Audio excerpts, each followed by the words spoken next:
اور وہ کس نے دینی ہے؟ وہ یہ بہت بڑا خزانہ ہے، یہ خوشخبری، یہ خزانہ ہے۔ دوسرے نمبر پر بات کریں اس خزانے کی، یعنی ہم نے دیکھا آیت مبارکہ بھی لکھی ہے، ہم نے پڑھی بھی ہے، تو وہ کہتا ہے مسکینوں کو خوشخبری۔ دوسرا کیا ہے؟ قیدیوں کو رہائی، قیدیوں کو رہائی دینا، یعنی رہائی کیا ہے؟ وہ عظیم خزانہ ہے، رہائی دلانا وہ عظیم لازوال خزانہ ہے، جو میرا اور آپ کا نجات دہندہ ہمیں وہ نکالتا ہے کیسے اور آزادی بخشتا ہے، وہ چیز ہے۔ اب دیکھیں تو پھر اندھوں کو بینائی بھی آتی ہے، ہم دیکھتے ہیں پیدائشی نابینے بھی ہیں، میرے مسیحا نے صرف ان کے آنکھوں پر ہاتھ ہی رکھا ہے تو بینائی مل گئی ہے، تو وہ کیا؟ وہ خزانہ ہے۔ چوتھے نمبر پر دیکھیں اس آیت مبارکہ کی روشنی میں، تو وہ کہتے ہیں کچلے ہوئوں کو آزادی بخشو، کچلے ہوئوں کو آزادی۔ اس کے علاوہ بے شمار ایسی ہیں مثالیں، الفاظ جو کہ ہیں یہ مجموعی طور پر کیا کرتے ہیں؟ اس خزانے کی تصدیق کرتے ہیں جو چھپا ہوا ہے، لوگ کیا اس کو پہچاننے سے قاصر ہے، مگر میرا مسیحا اعلان کر کے بتاتا ہے کہ لوگوں مجھ کو پہچان لو، میں وہ خزانہ ہوں جو مسکینوں کو خوشخبری بھی دیتا ہوں، میں وہ خزانہ ہوں جو قیدیوں کی رہائی بھی دیتا ہوں، اور میں وہ خزانہ ہوں جو اندھوں کو بینائی اور کچلے ہوئوں کو آزادی بھی دیتا ہوں، اور خدا کے سال کو مشتعل بھی کرتا ہوں۔ یہ وہ ساری چیزیں،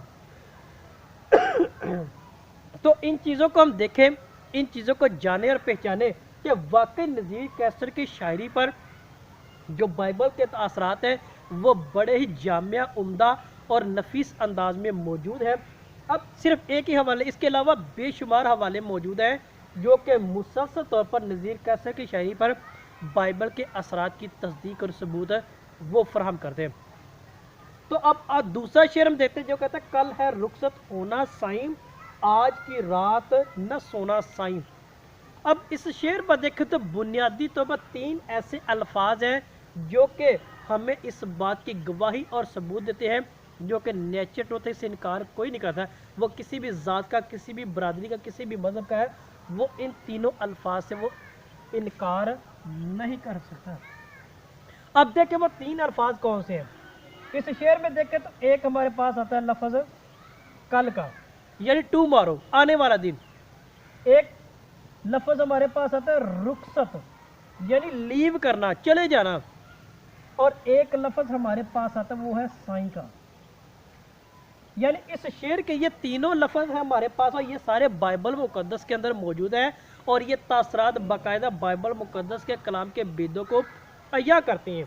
یعنی کل سے مراد آنے والا دن ہے، رخصت یعنی چلے جانا، اور سائیں سے مراد یعنی میرا اور آپ کا پروردگار۔ اب ان سے مراد یعنی کل آنے والا دن کون سا ہے؟ یعنی روزے قیامت کہہ لیں یا روزے محشر کہہ لیں۔ رخصت ہونا یعنی جس کو ہم کہتے ہیں موت، اور تیسرا یعنی سائیں یعنی خدا یا پروردگار۔ اب یہ جو سارے الفاظ ہیں نا یہ سارے بائبل مقدس ہیں۔ اب ایک ہی حوالہ لیں گے جس کے اندر یہ تینوں الفاظ کیا ہیں، نذیر کیسر کی شاعری کے تاثرات کیا ہے وہ قلم بند ہوتے ہیں۔